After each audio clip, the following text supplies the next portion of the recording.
Bueno, como bien sabéis, yo hago mis vídeos a través de los hilos donde voy recopilando información temática de distintas tramas de corrupción y distintos temas y luego os lo explico, pero hay ocasiones en las que para explicaros algo más concreto es mejor hacer vídeos leyéndoos un artículo y comentándolo un poco.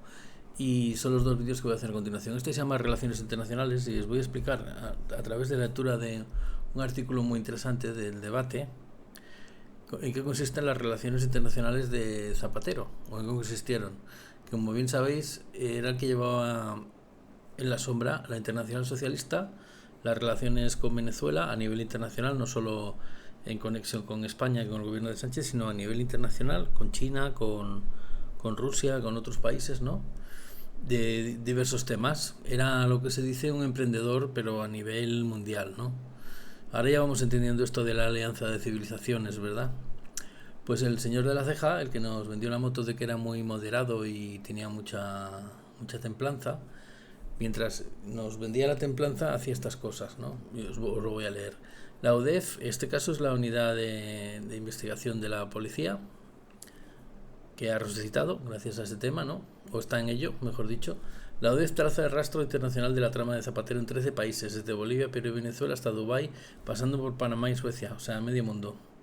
Pero específicamente países que son paraísos fiscales, países del Caribe y de Sudamérica y algún país más sorprendente, ¿no? Como por ejemplo Suecia, ¿no? Las pesquisas de los investigadores sitúan al expresidente del gobierno de forma directa o indirecta a través de terceros. En una red de blanqueo de capitales, el anticorrupción colabora con las fiscalías suiza y francesa, que fueron, por cierto, las que levantaron la liebre y movieron por primera vez las sospechas al respecto de las gestiones de Zapatero, ¿no? Ya sabéis, sus análisis relevantes y sus mediaciones, ¿no? No fue como intentaron vender un juez facha o un medio de comunicación fake, no, no. Que cuando los del PSOE hablan de jueces fachas en medios de comunicación fake, en realidad están hablando de jueces honrados en medios de comunicación independientes, ¿no? Siempre hay que interpretar lo que te dice el PSOE justo lo contrario. Exactamente lo contrario. Cuando acusan a alguien de algo son ellos y cuando indican que una cosa es así es exactamente... Tenéis que girar la frase 180 grados y obtendréis, no la verdad, pero una aproximación mucho más correcta a la verdad y no a la mentira, ¿no? A la manipulación. Pero vamos a leer el artículo. Una trama internacional creada en torno a los negocios de José Luis Rodríguez Zapatero, es presidente del gobierno, como bien sabéis, y ministro de Exteriores en la sombra tanto de Venezuela como de España durante un montón de años, que implicó un total de 13 países distintos, con origen en los presuntos pagos opacos procedentes del petróleo, el oro y los minerales de Venezuela, y que terminaba con el ingreso de los fondos en sociedades offshore de paraísos fiscales como Emiratos Árabes. Bueno, esto lo especifico, lo explico mejor en mi vídeo Pozos de Ambición, donde trato el tema de la trama gigantesca de los hidrocarburos, pero no solo esa trama, ¿no? Y en el mismo hilo voy extendiéndome sobre estos temas. Falta algo aquí comentar, pero eso ya lo comentaremos cuando acabe de estallar, ¿no? Porque también se dedicaba a otra cosa el señor Zapatero, aparte de los temas de los minerales y el petróleo. Los investigadores de la Unidad de Delincuencia Económica, UDEF, de la Policía Nacional han dibujado el mapa de dinero que supuestamente, y todo supuestamente, claro, ingresó el expresidente del gobierno en forma de servicios ficticios de consultoría y facturas falsas, como se demuestra con todo el tema de Plus Ultra, ¿no? Que también os lo he explicado en otro vídeo, el caso Plus Ultra y la conexión con Zapatero, su mediación, ¿no? Emitidas, evidentemente gratuita no fue. Emitidas a empresas españolas y extranjeras, articuladas a través de sociedades instrumentales, entre las que se sitúa What the Fuck, que como suena What the Fuck, ¿no? Que en inglés significa que narices, por no decir otra cosa, ¿no? Porque además les gustaba el humor negro. Esta es la famosa empresa de sus hijas, Alba y Laura. Las agencias de comunicación de sus hijas Alba y Laura, lo pone aquí, sí. También imputadas por el juez José Luis Calama en la causa abierta a la Audiencia Nacional. Se le multiplican los problemas y los charcos al señor Zapatero y a toda su familia, ¿no? No en vano, las pesquisas dirigidas por el magistrado y articuladas a través de la UDEF, Unidad de Delincuencia Económica y Fiscal de la Policía Nacional, han destapado una compleja red transnacional de blanqueo de capitales vinculada al rescate, entre otros, de los 53 millones de euros concedidos por el gobierno de Pedro Sánchez a la línea Plus Ultra, que aquí ya hay tengo un vídeo específico y que seguramente habréis oído hablar del tema de Plus Ultra.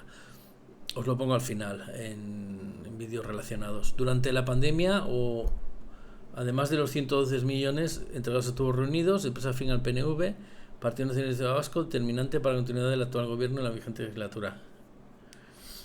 También tiene que ver con el tema de la mediación en el caso de Tubos Reunidos, donde está metido hasta las trancas el PNV. Otro motivo muy evidente para que siga apoyando al Partido Socialista, ¿no? La investigación judicial apunta cómo Zapatero se habría valido sus influencias políticas en España y Venezuela para hacer negocios y conectar lobbies. ¿A través de qué? Pues de sus contactos con los respectivos gobiernos socialistas de España y Venezuela. Uno se llama democracia y el otro es una absoluta dictadura, pero cada día se parecen más, como es evidente, ¿no? Para hacer negocios y conectar lobbies a cambio de comisiones canalizadas a través de su entorno, incluyendo su amigo Julito Martínez, el que va a cantar la semana que viene, considerado su testaferro mediante empresas pantallas y terceros interpuestos dispersos en diferentes ocasiones. Bueno, la semana que viene no, dentro de 2 semanas, el día 21 de julio, concretamente. Una fecha que tenéis que recordar porque va a ser inolvidable. 2 días después de que seguramente ganemos el Mundial de Estados Unidos, ¿no? Así las cosas, si todo va como va hasta ahora. Así las cosas, España habría sido el centro neurálgico y de la operativa, ubicada en Madrid, con la oficina profesional de la que el expresidente hacía uso en la calle Ferraz y que habría servido como hub de coordinación política. Esto aparece también evidentemente en el caso de los fontaneros, ¿no? Alicante y otras localidades acogieron sociedades instrumentales como Análisis Relevante, que ya nos suena de algo, ¿no? WTFAP y otras consultoras, desde las cuales se habría gestionado el registro de PlusUltra por la SEPI, también metida de lleno en diversas tramas de corrupción, y el cobro de comisiones estimadas en casi 2 millones de euros procedentes de diferentes vías de entrada. Bueno, entre 2 y 5 millones, os aclaro, de euros, solo con el tema del PlusUltra, ¿eh? Se lo llevó calentito y sus famosos, ¿cómo se llama esto?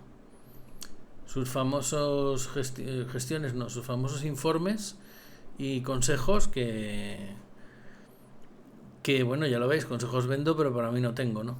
Por su parte, Venezuela habría sido el origen principal de los fondos procedentes de las influencias de Zapatero, por su amistad con empresarios venezolanos como Rodolfo Reyes Rojas, que también aparece evidentemente en todas estas movidas, accionista principal de PlusUltra, que operaba una única ruta clave a Caracas, para que gracias a sus contactos en Miraflores es el palacio de Miraflores, sería como aquí la Moncloa, pero en Venezuela. Cada día se parecen más también esos palacios, de la cantidad de sangre que ocultan debajo de las alfombras, ¿no?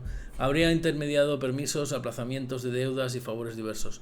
Los investigadores vinculan la trama al blanqueo de dinero de oro venezolano y las posibles operaciones de venta de crudo, bueno, posibles nada. Venta de crudo de PDVSA, que es la empresa pública del petróleo en Venezuela, a clientes chinos, entre otros, pese a los embargos aplicados por Estados Unidos. Porque os digo que posibles operaciones, porque ya se sabe, incluso las comisiones que se llaman por cada barquito por cada petrolero, 2,5 millones de comisiones, que era un 10% de la cantidad del valor de los barriles de petróleo que había allí, que acostumbraba a ser una media de 25 millones. Todavía desconocemos la cantidad de viajes de estos petroleros, digamos, tapados o ocultados, que trabajaban con petróleo en negro y con dinero negro, y que mediaba para que zarparan de Venezuela hacia destinos desconocidos, como por ejemplo República Dominicana, donde los refinaban y luego los mandaban a China, a España o donde hiciera falta, ¿no? Y aquí está implicado, pues, con quién negociaba Zapatero, con Delcy Rodríguez. ¿Os suena Delcy Rodríguez de algo, no? Bueno, mientras tanto, Emiratos Árabes Unidos, Dubái, se conformó con el nodo clave para ocultar comisiones. Ahí lavaban dinero en Dubái. Se crearon sociedades como las leyes de Dubái y las de Middle East, supuestamente por instrucciones directas de Zapatero, para organizar un 1% del rescate y facturas de oro. Dubái sirvió como punto de entrada para fondos opacos y facturación ficticia. Una pregunta que me hago después de la guerra entre Estados Unidos e Irán, donde ha desaparecido Dubái, se ha de hacer puñetas, por la respuesta de Irán, básicamente, y bueno, y el abandono absoluto de Estados Unidos a sus aliados, pues es ¿dónde va a ir todo ese dinero que se movía en Dubái? ¿A dónde está yendo ahora mismo? Buena pregunta, ¿no? Hay algunas teorías, pero eso será cuestión de otro vídeo. Suiza fue el cerebro financiero europeo. Por cierto, te puedes ir muy barato de vacaciones a Dubái. Solo están a 50 grados y está todo abandonado y destrozado. Pero bueno, si querías ir a Dubái, puedes ir. Lo que pasa es que ya no será ese paraíso del lujo y la riqueza que era antes. Ahora puedes ir a Dubái como quien va a un capítulo de Walking Dead, ¿no? Suiza fue el cerebro financiero europeo. Las alertas suizas sobre el blanqueo, junto a cuentas vinculadas a intermediarios, activaron la investigación. Actuó como hub para transferencias y ocultamiento de capital procedente de Venezuela. Otra vez de Venezuela aquí implicada, ¿no? Francia contribuyó por su parte a aflorar evidencias cruciales. Esas son las sospechas de Suiza aclaradas, y ahora te explica las sospechas de Francia. Un teléfono intervenido en París y alertas de sus autoridades sobre el blanqueo vinculados a Plus Ultra desencadenaron comisiones rogatorias. Francia aportó indicios sobre movimientos irregulares. El colombiano.com es la fuente, ¿no? ¿Qué significa? Que tanto Suiza como Francia avisaron a España a nivel bancario, digamos, o a nivel estatal, y España pues evidentemente hizo caso omiso porque estaban implicados tanto el gobierno de España como su ministro de la sombra, el señor Zapatero, con Venezuela, ¿no? Entonces, imaginaros, ¿no? Dos países vecinos europeos te avisan de que hay algo sospechoso en las cuentas internacionales de España, y resulta que está implicado el propio gobierno español. Lógicamente no hacen nada. ¿Cómo se ha desbloqueado esto? Pues a través de la ODEF, en este caso, y los jueces. Y los medios de comunicación que han ido informando, claro. Porque de estas cosas se ha ido informando, que yo recuerde, Albert Castillón y algunos periodistas más ya llevan informando tiempo. Y Ketty Garat se quedó, digamos, ahí en el portal de este tema, porque trató otros temas previos y anteriores de corrupción, de tramas previas del PSOE, pero ya se nos indica de que aquí hay miles de millones solo con el tema de los hidrocarburos, y aquí están saliendo más inversiones, ¿no? Por decirlo así, de estos emprendedores, ¿no? Reino Unido, utilizado para préstamos ficticios y estructuras societarias, sirvió como puente para simular operaciones financieras y diluir el rastro de dinero. Bueno, de todo el mundo que sepa un poco de esto es conocido que la City de Londres es uno de los lugares donde más dinero negro de temas muy oscuros y chungos, ¿no? Se lava del planeta, como pueda ser Mónaco, Reino Unido, el propio Dubái y Suiza y otros paraísos fiscales, ¿no? Por hablar de lugares donde son auténticas lavadoras en la propia Unión Europea, ¿no? O en la propia Europa. Pues si salimos de Europa, pues evidentemente hay muchos más. Un dinero que tuvo destino en Panamá. Panamá es otro lugar donde se lava un montón de dinero negro, donde varias cuentas panameñas recibieron fondos de sociedades en Emiratos antes de llegar a beneficiarios finales. Clásico paraíso fiscal en la cadena. Bueno, este es un clásico, sí, Panamá. ¿Os acordáis de los papeles de Panamá? Donde solo salían la mitad de los corruptos y la otra mitad no salían. ¿Por qué? Porque unos eran amigos de los Rothschild y los otros no. O viceversa, ¿no? Las Islas Vírgenes Británicas, paraíso offshore, fue donde se constituyó la ley de holding Ltd, vinculada a la representación de Bandes, Banco Venezolano, y negociaciones con Nord Capital en Dubái. Un banco venezolano y un banco de Dubái. ¿Qué puede salir mal, no? Colombia se habría posicionado como posible destino operativo. Plus Ultra volaba regularmente allí y Zapatero mantuvo contactos políticos. Investigadores siguen pistas de gestiones de influencia.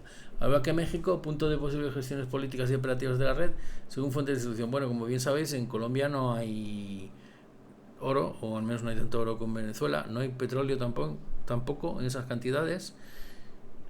Sí que hay metales preciosos, pero no como en Venezuela. Entonces, ¿qué puede haber en Colombia que no pueden gestionar? ¿Se os ocurre algo?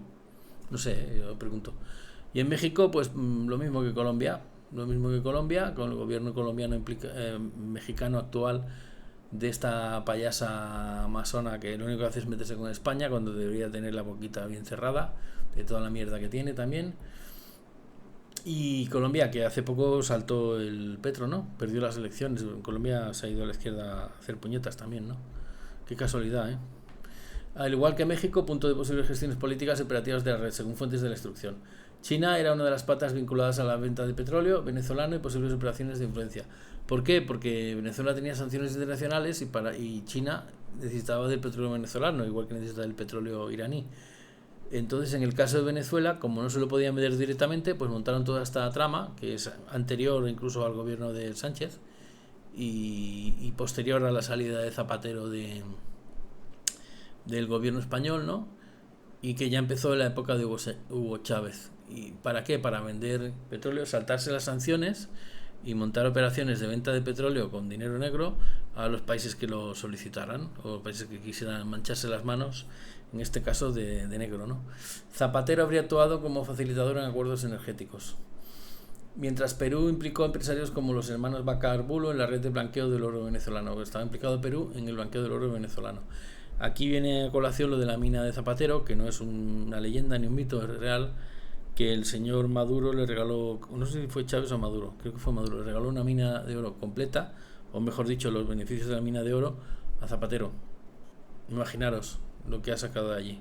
Minas de estas típicas donde los niños se desloman y se mueren, minas a cielo abierto, ¿no? Y luego van hablando de derechos humanos y de protección de los menores, los sociatas estos. Es increíble. Por último, en Países Bajos, el empresario Simon Lederverhoeven, a través de damas y filiales, gestionó ventas de oro venezolano hacia Emiratos, cerrando el ciclo de banco. Bueno, me había olvidado de Países Bajos, lo que antes llamamos Holanda, que también es un buen núcleo de corrupción, como lo es Bélgica del tema de trata de menores, ¿no? Y de otras cosas. Así las cosas, el juez Galama escribe una estructura organizada y estable, jerarquizada, con Zapatero en el vértice impartiendo instrucciones para crear offshore y facturar servicios inexistentes. Los fondos habrían fluido en un circuito circular, comisiones, lo que ellos llaman la economía circular, ¿no? De esto también hablaba la señora Begoña, ¿no? Con la catedrática, ¿no? Comisiones por influencias enviadas a sociedades pantalla que abrieron cuentas bancarias en paraísos fiscales para blanquear los fondos que se integraban después en el sistema como pagos legales. Es decir, convertir la corrupción en algo legal, legalizar la corrupción. Lo mismo que está haciendo Sánchez con sus leyes y sus maniobras, lo hacía Zapatero, pero a lo grande, a nivel internacional. Pues ya he acabado otro vídeo. Este vídeo evidentemente se llama Relaciones Internacionales, que como veis son tremendas. Hasta el próximo vídeo.